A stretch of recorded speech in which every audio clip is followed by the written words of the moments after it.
The following are 5 cases that were conducted so perfectly, yet they weren't so perfect after all.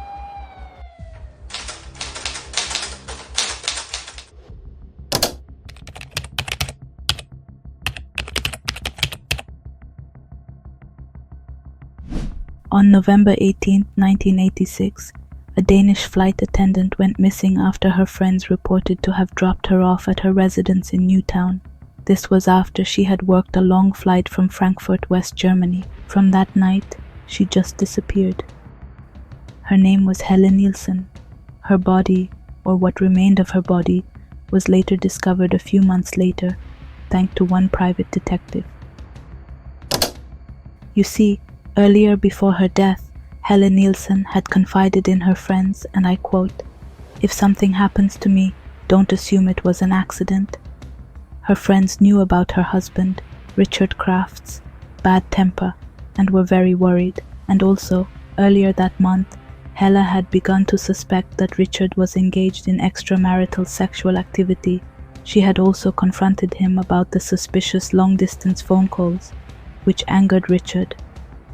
Helle had also met with a divorce attorney and hired a private investigator, Keith Mayo, who snapped photos of Richard kissing another flight attendant outside her New Jersey residence.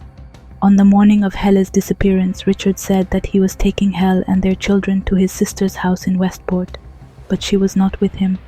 Over the next few weeks, Richard gave Helle's friends a variety of stories as to why they were unable to reach her, like that she was visiting her mother in Denmark, or that she was visiting the Canary Islands with a friend, or that he simply did not know her whereabouts.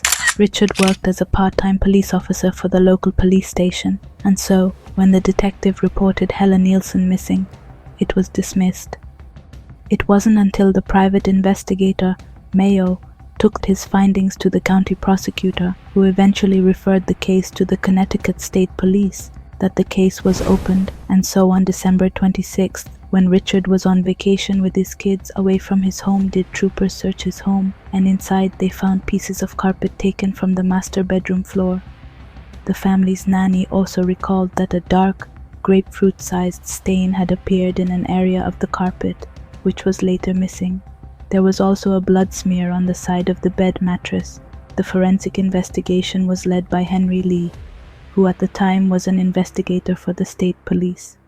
Richard's credit card records showed several unusual purchases around the time Helle vanished, including a freezer that was not found in the house, bed sheets, a comforter, and the rental of a woodchipper.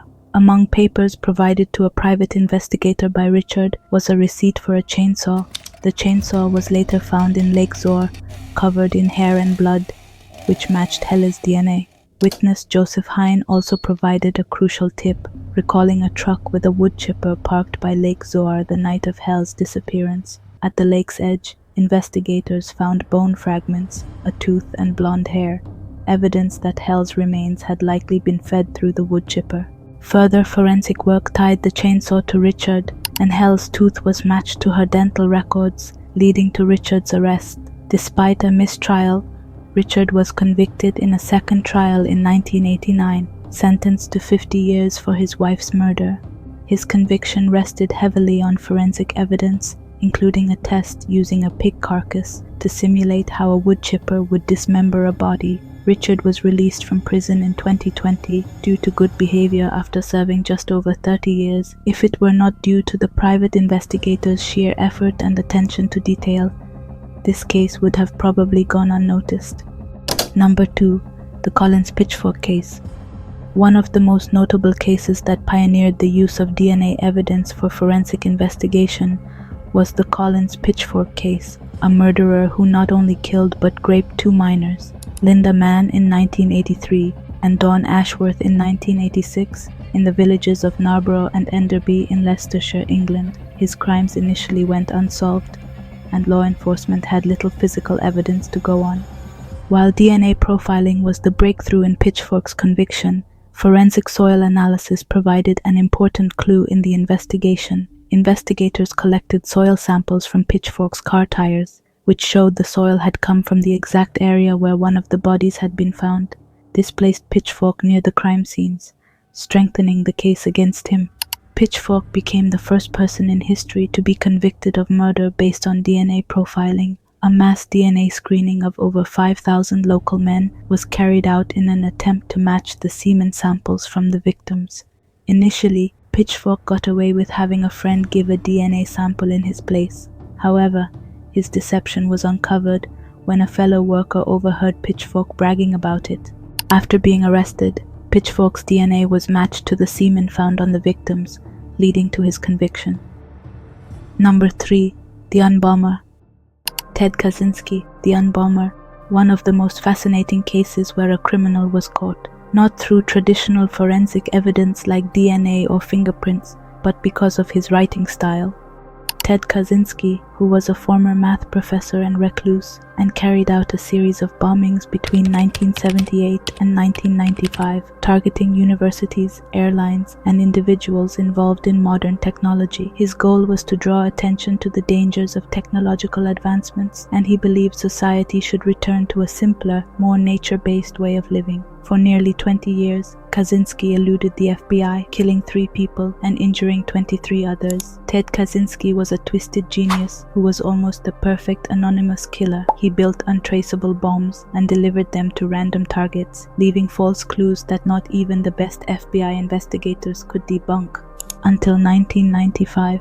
Being so confident in his skills, the Unabomber sent the FBI a 35,000-word essay claiming to explain his motives and views of the ills of modern society. After much debate about the wisdom of giving in to terrorists, FBI Director Louis Freeh and Attorney General Janet Reno approved the task force's recommendation to publish the essay in hopes that a reader could identify the author, and that was how he was caught. Kaczynski's writing style was his undoing. Ted Kaczynski had a very distinct way of writing. He used unique phrasing, words like cool-headed logician, and phrases such as, "You can't eat your cake and have it too," an uncommon reversal of the more typical phrase, "You can't have your cake and eat it too." When the manifesto was published in the Washington Post, Kaczynski's brother, David, and his wife immediately recognized the writing style. They had seen similar phrases and ideas in letters from Ted over the years. David brought his suspicions to the FBI, and this led to Kaczynski's eventual capture. 4. The Night Stalker. Richard Ramirez, also known as the Night Stalker, was a notorious serial killer, rapist, and burglar who terrorized Southern California, particularly the Los Angeles area, from 1984 to 1985. He was born in Texas in 1960 and had a troubled upbringing marked by exposure to violence, drugs, and Satanism, which later became a prominent feature in his crimes. Ramirez's murders were particularly horrifying because, for one, they were random, brutal, and often involved extreme violence, sexual assault, and sadism. He also didn't focus on a specific type of victim, as he attacked both men, women, and children of various ages and backgrounds. Since his crimes appeared to lack a clear pattern, it made him a difficult criminal to track. Just so you get the gist of how prolific and dangerous his crimes were, his horrific crime spree included 13 murders, 5 attempted murders, 11 sexual assaults, and 14 burglaries. He frequently targeted victims in their homes, making him especially terrifying as people felt unsafe in what should have been their most secure environment, and his victims ranged from the age of 6 to 83 years old. Like we said earlier, his crimes had no clear pattern. Unlike many serial killers who stick to a particular type of victim or method, Ramirez's attacks were random in terms of gender, age, and race, as well as the neighborhoods he attacked. His methods also varied. He used guns, knives, and blunt objects in different crimes, making it harder to track him. He also left few clues initially in his criminal journey, managing to evade authorities through most of his criminal activities, as there little evidence to tie him to his crimes. His lack of a set pattern or area meant that authorities had difficulty anticipating where he might strike next, but his luck ran out. One of Ramirez's biggest mistakes was stealing a car from one of his victims. When police recovered the car, they found a fingerprint on the rear-view mirror. Since Ramirez had a prior criminal record, his prints were already in the system. This gave police a direct match, and they now had a name to go along with their suspect. Remember, in our last video, we talked about Locard's exchange principle and how every contact always leaves a trace. Yeah, so Ramirez also left a shoe print from several of his crime scenes, a rare one at that from an Avia sneakers. This enabled the investigators to link him to multiple attacks that were initially thought to be unrelated. The public also helped identify him as he was seen attempting to steal a car, and survivors were also able to give out their testimonies.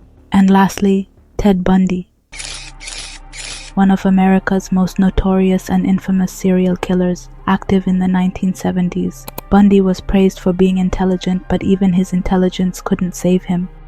If you are not aware with Ted Bundy's crimes, well, he was an infamous American serial killer active in the 1970s, like I said, known for abducting, assaulting, and murdering young women across several states in the US. His charm and intelligence allowed him to evade capture for years, and he committed many of his crimes without leaving obvious signs of evidence. Bundy was so calculated that many saw him as a potential perpetrator of the perfect crime, but then again, he wasn't that perfect, as what led to his capture was a bite mark.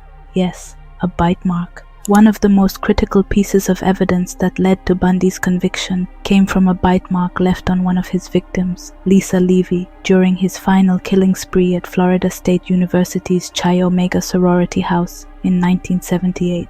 Bundy, despite his attempts to avoid leaving evidence, made physical contact with Levy during the attack. This resulted in him biting her, which left a distinctive bite mark on her body. According to Locard's exchange principle, this was an unavoidable trace that linked him to the crime. Forensic odontologists, who are dentists specializing in criminal cases, compared the bite mark to impressions taken of Bundy's teeth and found a match.